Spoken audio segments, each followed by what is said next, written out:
Sasudena, selamat datang di Kota Padang Sidimpuan, Kota Nadimpu.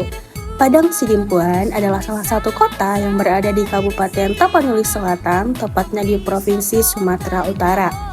Kota yang memiliki semboyan Salumpat Saindege yang berarti selangkah seirama seia sekata, ini ternyata memiliki banyak sekali sejarah. Nah, pada video kali ini kita akan mengulik tentang sejarah dari masyarakat Kota Padang Sidimpuan pada masa kolonial. Mulai dari sejarah terbentuknya pendidikan formal, struktur sosial, sampai dengan sejarah adat istiadat dari masyarakat Kota Padang Sidimpuan. Dengan Sasudena pasti udah gak sabar lagi kan untuk tahu gimana sih sejarah dari masyarakat Kota Padang Sidimpuan pada masa kolonial. Nah, untuk selanjutnya tonton video ini sampai habis ya.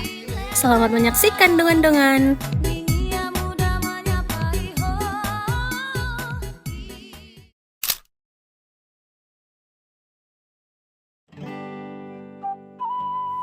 Sebelum kedatangan kolonial Belanda, pendidikan masyarakat Padang Sidimpuan masih bersifat tradisional dan berbasis kebudayaan dan agama setempat. Pendidikan ini biasanya diberikan oleh keluarga dan lingkungan sekitar mereka. Setelah kedatangan kolonial Belanda, barulah masyarakat mulai mengenal sistem pendidikan yang lebih modern. Pada tahun 1853, pemerintah kolonial Belanda mulai mengenalkan sistem pendidikan kepada masyarakat Mandailing. Pengenalan pendidikan ini tak lain dan tak bukan adalah untuk kepentingan dari pemerintah kolonial Belanda itu sendiri. Pada tahun 1847, budidaya kopi menjadi salah satu aset yang paling penting bagi kolonial. Kopi yang berasal dari Mandailing ini nantinya akan diekspor ke Eropa. Kualitas kopi dari Mandailing saat itu sangatlah baik, sehingga juga meningkatkan kebutuhan kopi untuk diekspor ke Eropa. Kebutuhan kopi yang sangat meningkat juga mempengaruhi tenaga kerja yang terampil untuk dijadikan sebagai pekerja dalam budidaya kopi, baik itu sebagai penjaga gudang, juru tulis kantor wilayah, maupun pengawas pada perkebunan kopi. Salah satu tokoh yang berkebangsaan Belanda yang mendirikan sekolah pertama di Panyabungan adalah Alexander Philippus Godon. Beliau merupakan asisten residen Mandailing. Melihat adanya kebutuhan kopi yang membludak saat itu, akhirnya Alexander Philippus Godon pun memutuskan untuk mendirikan sekolah rendah 2 tahun di Panyabungan. Salah satu lulusan terkenal dari sekolah rendah yang didirikan oleh pemerintah kolonial Belanda di Panyabungan adalah Sati Nasution. Beliau merupakan penduduk asli dari Panyabungan yang memiliki dampak yang sangat besar terhadap pembentukan pendidikan formal di Padang Sidimpuan. Pada tahun 1855, tepat setelah kelulusan dari Sati Nasution dari sekolah rendah di Panyabungan tersebut, beliau diangkat menjadi guru. Selain diangkat menjadi seorang guru, beliau juga diangkat menjadi juru tulis Bumi Putra di kantor asisten residen Mandailing oleh Alexander. Jabatan ini pun ia emban selama 2 tahun. Pada Februari 1857, Alexander Godon pun mengajukan cuti ke kantor keresidenan untuk pulang ke Belanda. Pada saat itu, ia membawa Sati Nasution untuk ikut ke Belanda. Saat di Belanda lah Sati Nasution memiliki kesempatan untuk melanjutkan pendidikannya.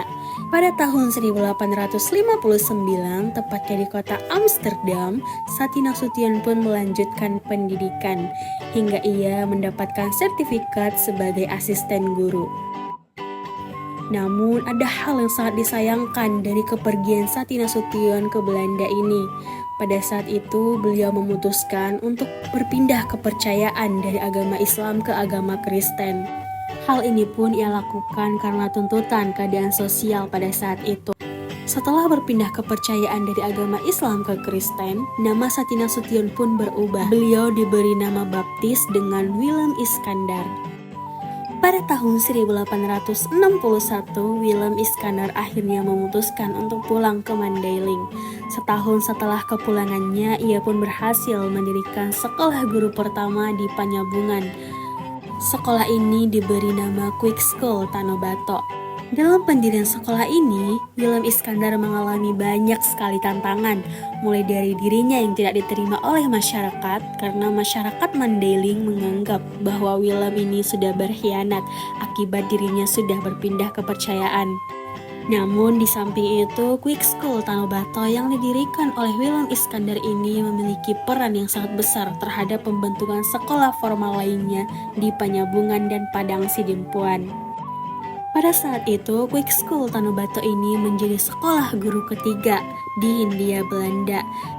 Ada satu hal yang sangat menarik dari Quick School Tanobato yang didirikan oleh Willem Iskandar ini, yang dimana hal itu dapat kita lihat dari sistem kurikulumnya.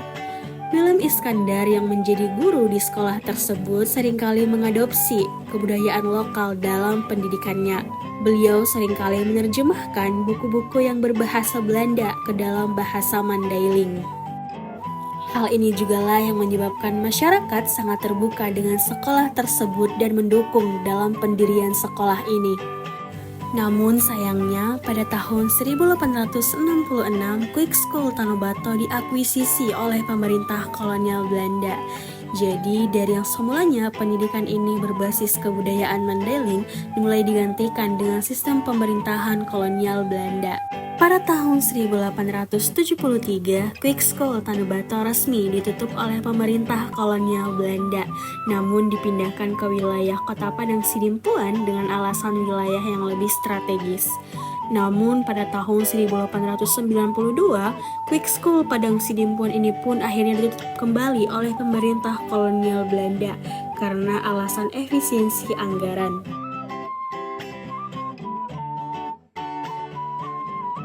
Tak sampai di situ saja, niat dari pemerintah kolonial Belanda untuk memberikan pendidikan kepada masyarakat Padang Sidimpuan pun terus berlanjut. Hingga pada tahun 1914, Holland Indie School akhirnya diperkenalkan kembali kepada masyarakat Padang Sidimpuan. Holland Indie School ini didirikan di bekas bangunan Quick School Padang Sidimpuan.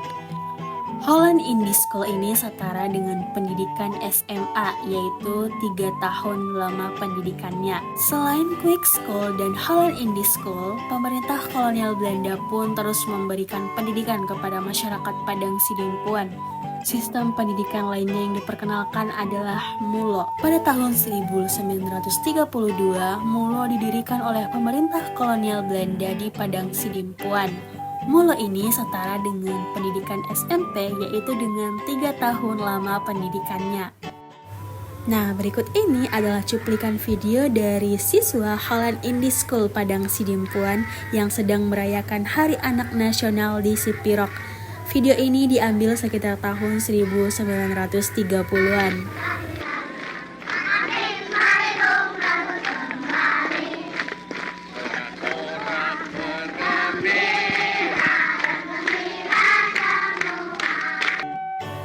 Setelah kemerdekaan Indonesia, Holland Indie School dan MULO akhirnya mulai digantikan dengan sistem pendidikan nasional Indonesia. Hingga pada tahun 1953, Holland Indie School digantikan dengan SMA Negeri 1 Padang Sidimpuan sampai dengan sekarang, dan MULO pun digantikan dengan nama SMP Negeri 1 Padang Sidimpuan sampai dengan sekarang.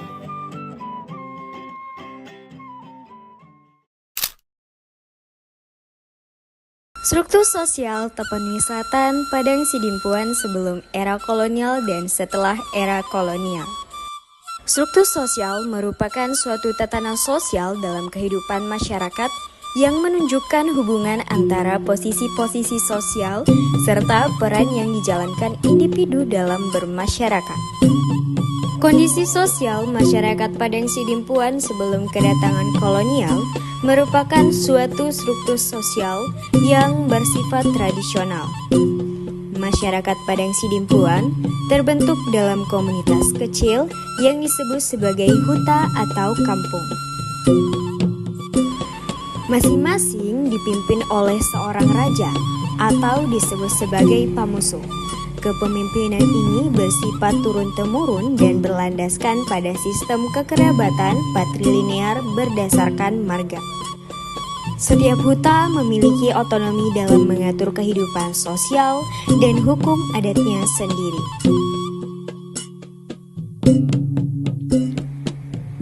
Awal mulanya, terbentuknya struktur sosial di Padang Sidimpuan jauh sebelum kedatangan kolonial Belanda sangat erat kaitannya dengan sistem adat dan kekerabatan masyarakat Batak Angkola dan masyarakat Batak Mandailing.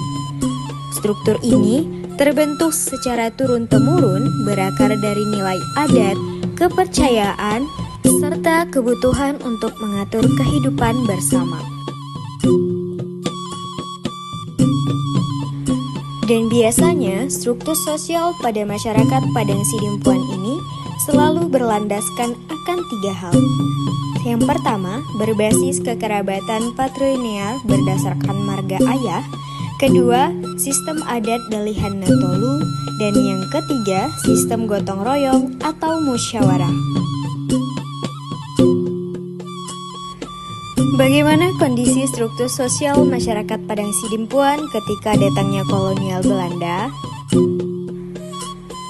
Pada masa kolonial Belanda, struktur sosial tradisional masyarakat Padang Sidimpuan mengalami perubahan yang signifikan, namun tetap memainkan peran yang penting dalam menjaga stabilitas lokal Padang Sidimpuan.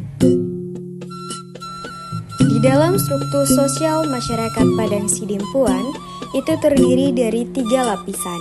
Yang pertama ada raja adat, kedua kepala marga, dan yang ketiga ada pemuka adat Dalihan Natolu.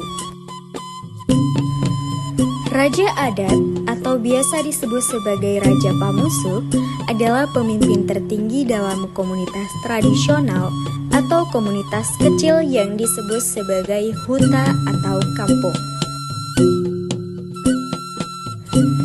Jabatan Raja Adat tidak selalu bersifat secara turun-temurun, tetapi umumnya dipegang oleh tokoh dari marga tertentu yang dianggap paling berwibawa, cakap, dan mampu menjaga adat istiadat dari huta atau kampung tersebut. Kepala marga merupakan seorang yang memiliki posisi sentral dalam struktur sosial masyarakat Padang Sidimpuan berdasarkan sistem kekerabatan atau patrilineal berdasarkan garis keturunan ayah.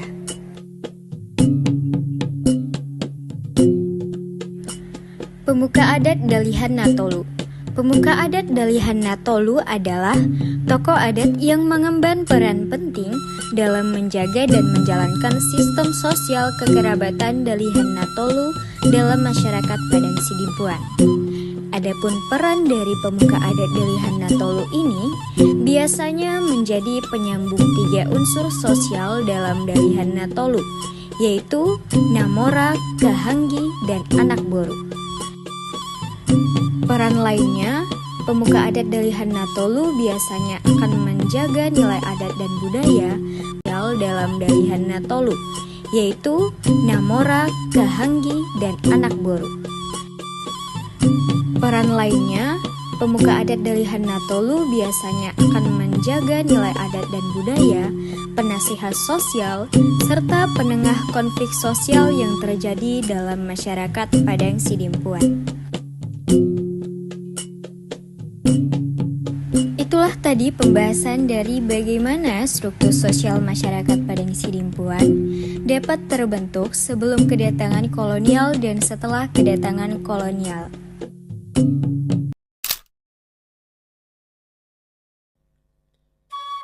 Gambar ini merupakan gambar pengantin adat Mandailing yang mengenakan busana tradisional pernikahan khas suku Mandailing yang sangat tinggi dan hanya dikenakan dalam ritual sakral seperti pernikahan. Pakaian adatnya sendiri memiliki beberapa arti. Yang pertama, untuk pengantin perempuan mengenakan baju kurung tradisional yang terbuat dari kain tenun halus atau beludru yang dihiasi dengan sulam benang emas atau perak yang melambangkan kehormatan dan keanggungan perempuan Mandailing.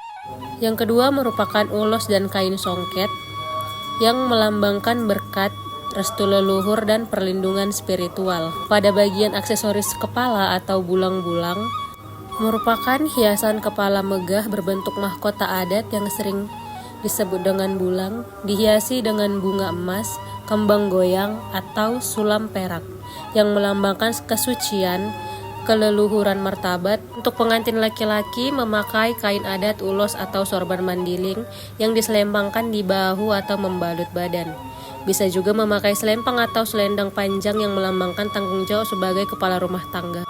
Pakaian dalam yang digunakan berupa baju kurung atau jas tradisional berwarna putih atau netral yang menunjukkan kesucian, kebersihan niat, dan tanggung jawab sebagai seorang suami.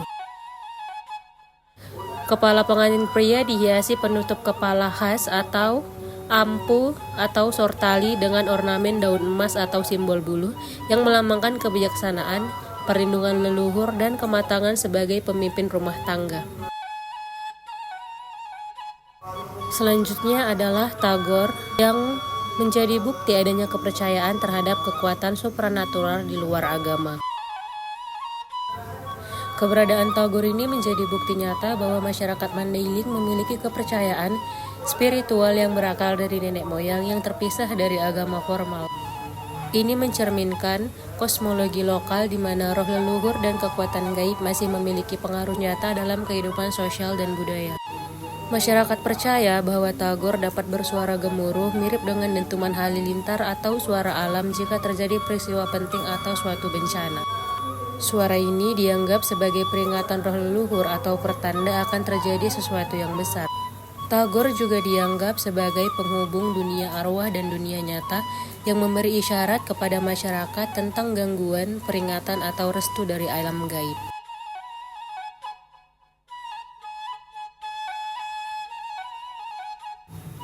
Gambar ini merupakan gambar tradisi Mangupa. Mangupa adalah salah satu ritual adat paling penting dalam budaya Mandailing yang merupakan pemberian berkat, doa, keselamatan, dan restu secara adat. Dalam tradisi Mangupa, terdapat upa yang merupakan hidangan simbolik yang disusun dan disiapkan secara khusus. Hidangan upa biasanya terdiri dari ikan mas, ayam jantan, nasi putih dan telur, bumbu lengkap seperti lada, garang, jeruk purut, dan lain-lainnya.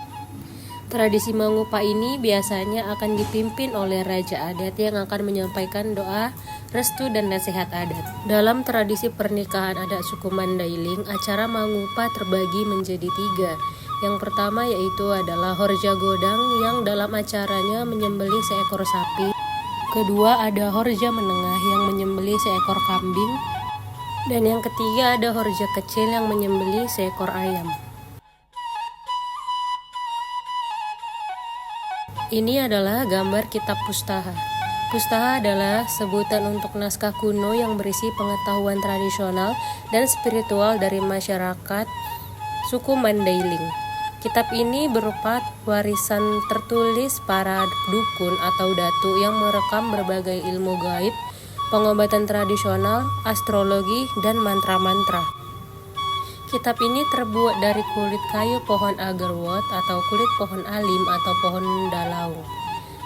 Tulisan pada kitab ini menggunakan aksara Batak yang ditulis dengan tinta dari bahan alami seperti jelanga dan getah. Isi dari kitab Pustaha sangat luas, yang mencerminkan kompleksitas kepercayaan dan pengetahuan tradisional yang mencakup resep ramuan herbal untuk berbagai penyakit, ilmu kebal, dan penangkal guna-guna.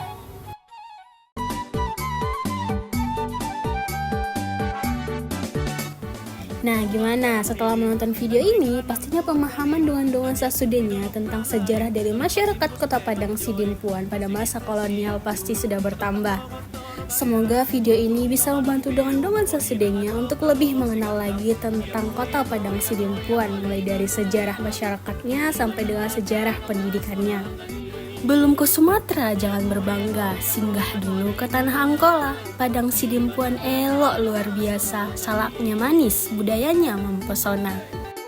Sekian dan terima kasih dengan nuansa Sudenya. Jangan lupa untuk datang ke Kota Padang Sidimpuan ya.